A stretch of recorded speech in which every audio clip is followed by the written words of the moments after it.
Yesterday, we talked about the reporting from John Solomon at Just the News that there was this grand conspiracy investigation that's going on at the FBI, looking all the way back to 2016 and 2015, really, when the Russiagate hoax kind of started, as well as the investigation into Hillary Clinton's email server and issues surrounding that.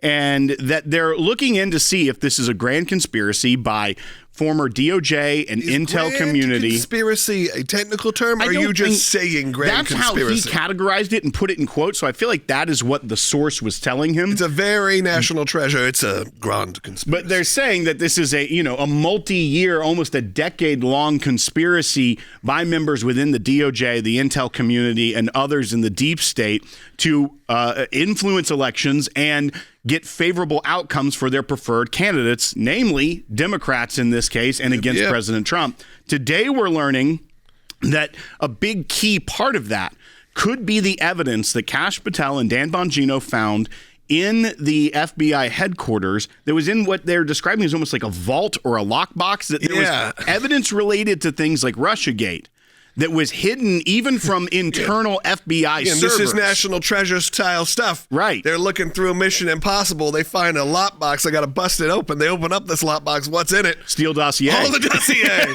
It's actually made of steel.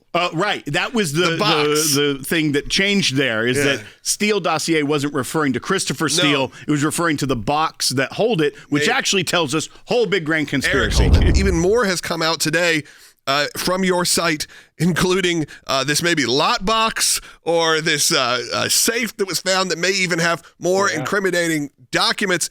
John, I'll let you take it from here and let us know what's going on. The FBI opened up about 3 months ago what they call a grand conspiracy case, which looks at the last 10 years of weaponization as one ongoing criminal conspiracy. And it's sort of a wash, rinse, and repeat cycle. Democrat has a criminal or political problem, Hillary Clinton with emails, Hunter Biden with corruption, Joe Biden with classified documents. They get magically cleared, even though there's evidence suggesting they shouldn't be cleared. And then they project a similar problem on the Republican candidate, Donald Trump, for Russia collusion, which never existed. Donald Trump for Ukraine and interfering in Ukraine relations when there was a good reason to ask for an investigation. Donald Trump for documents at Mar-a-Lago after Joe Biden had his problem. You weaponize the judicial and intelligence system against one party and you use it to protect the other party. That would be an ongoing criminal conspiracy. It allows prosecutors to go back and charge crimes that occurred in 16, 17, and 18.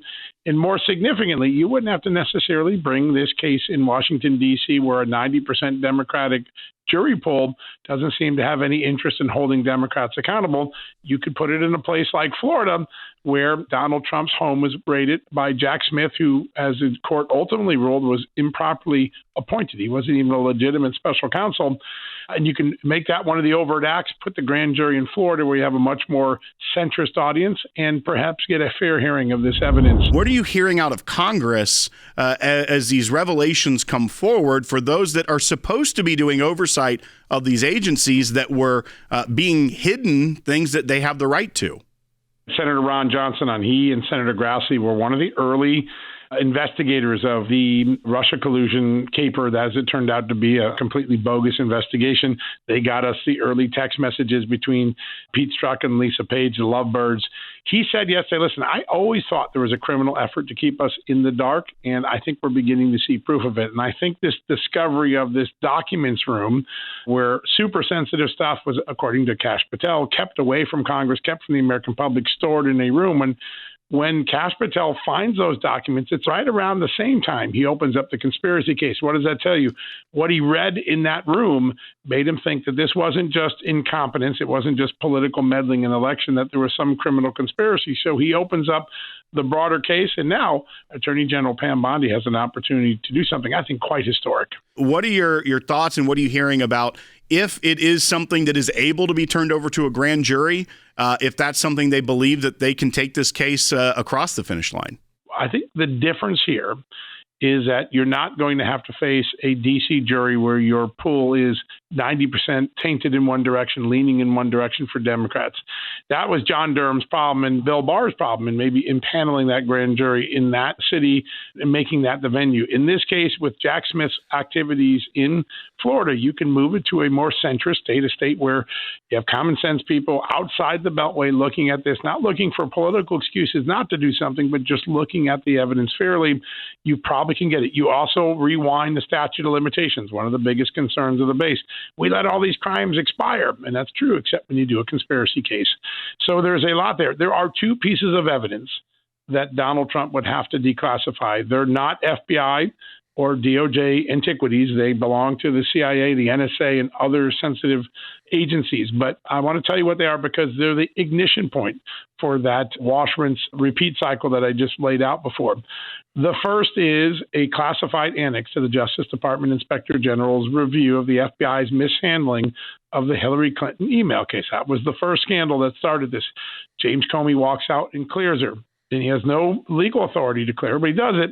But what we now know from description of that classified annex from Senator Chuck Grassley is that that annex includes proof that the FBI, just before it cleared Hillary Clinton, had gotten brand new secret intelligence suggesting there was criminality involved, and the FBI chose not to investigate. They turned a blind eye and just waved a magic wand and exonerated her.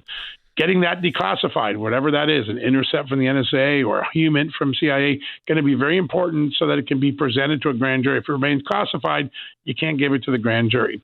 The second piece is around the same time, about a month or two later. So that intelligence comes in May, and then Hillary Clinton on July 5th, 2016 is exonerated.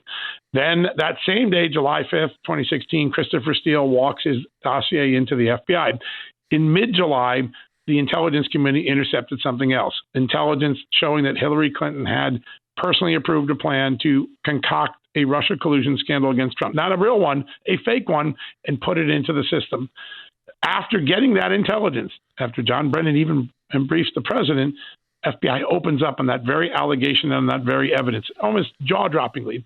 The president would have to declassify that intelligence as well. Those two things being declassified would give a running start to a grand jury. They could be done in about a year. I think they could wrap up all the work in a year. I think that the team that's in place right now is trying to make sure that we go back and really prosecute the people who started all of this chaos in Washington, D.C. by making individuals not accountable. I mean, we know I was DNI and I unearthed a whole bunch of information and declassified other information. And what we tried to do is be very transparent to show that the crowd that was going after President Trump in the very beginning, in 2017 and really the end of 2016, that crowd needs to be prosecuted. They used intelligence and they manipulated the entire process. And so I like having accountability. I like going after the individuals who I would say really ruined the trust that many people had in government.